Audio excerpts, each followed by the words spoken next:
Good day, ladies and gentlemen. Um, Today I want to, look at the kind of democracy that is being practiced in Africa, compared to democracy in the United States. And I'm going to be buttressing on freedom of speech. If you look at the democracy in the United States of America, this current administration and the administration before, you see that the president, they are always answering questions. There's press conference, there's anything that the president is doing or plans to do, you see they are asking the press, different press, different stations, they're asking questions about these things, bringing different corners to it, and the president is always answering. That shows that the president is actually for the people, elected by the people, representing the people, and even those that don't support him, he's still answerable to them. But in the case of Africa and Nigeria, where I am right now, we don't see such things happening. There's no press conference. The president, since this Republic 1999, we don't have press conference. We don't see president being asked questions. They just do whatever they like. People just complain. The only way people, show their differences is by protesting, and people keep protesting and all that. You come to the media, nothing really is done. Yes. Look at the current administration in Nigeria. There's been consistent borrowing of money. They keep borrowing money, borrow money for this. There's subsidy on petroleum products. The subsidy has been removed. So that chunk of money, even the previous administration before this administration, he had already paid the subsidy before, which elapsed to the current president's tenure. So the current president entered and said no subsidy. Money that's already been paid even entered into his tenure, and this money, they were reversed because immediately he made that statement. There's no more subsidy.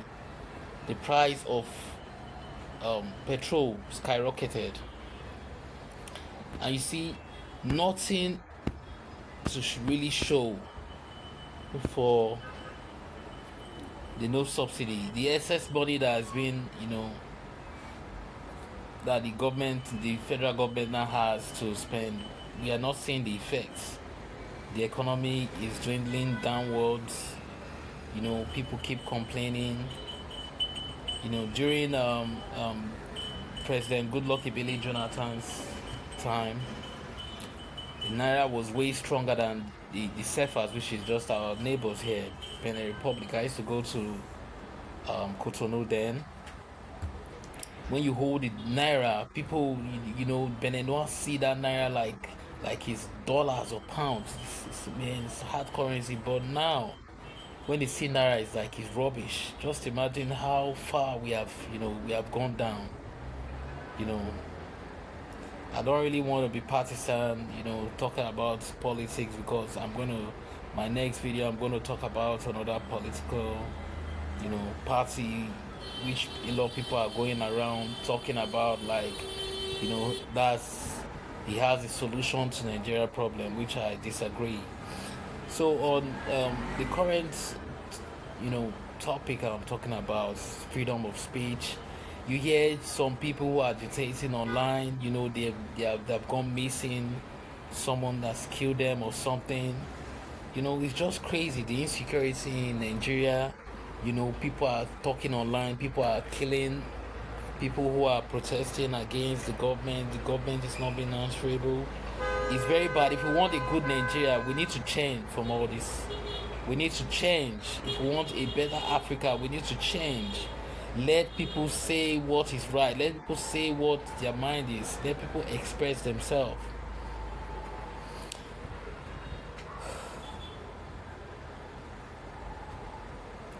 It's just crazy, looking at the the refineries in Nigeria, none of them is working. The Warri refinery, the Port Harcourt refinery, they are not working. They are not producing. The last time we heard that they are producing below par, that means um, they are putting more money than what is being generated, and after spending so much money, the money that they spend for all round maintenance of our refineries enough to build brand new refineries. And you see, Nigerian government has lost, to Dangote refinery. Look at Dangote refinery is getting the wealth of the nation. It's getting the wealth of the nation, which is totally wrong. Nigeria refinery is supposed to be working. Nigeria is supposed to have the benefit of this. It happens when there is war. There's benefits. Some people benefit from war.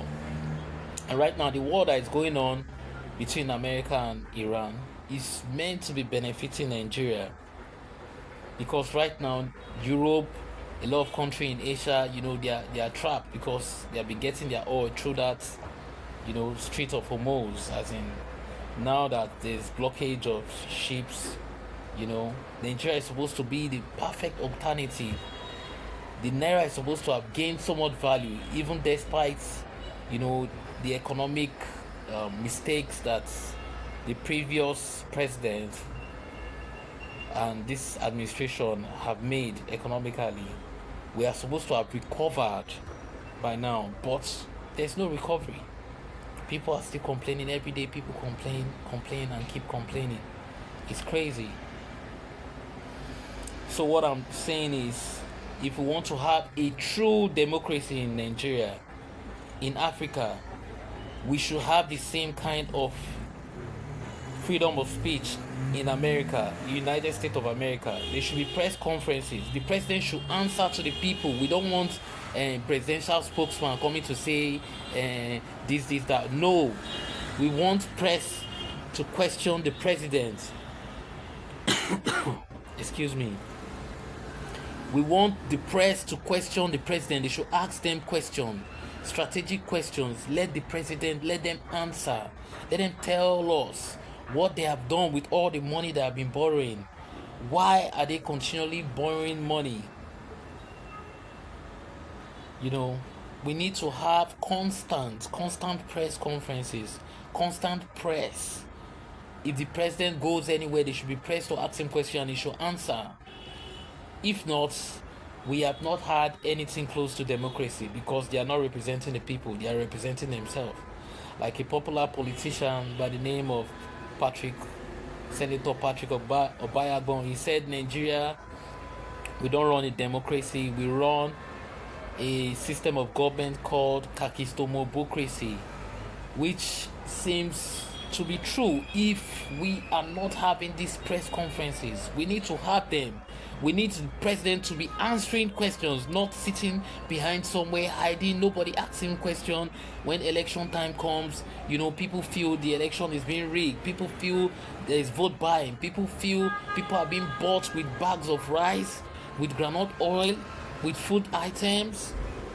My God, they have promoted poverty to take over the people's mind. People cannot talk any longer. This have to stop. Thank you.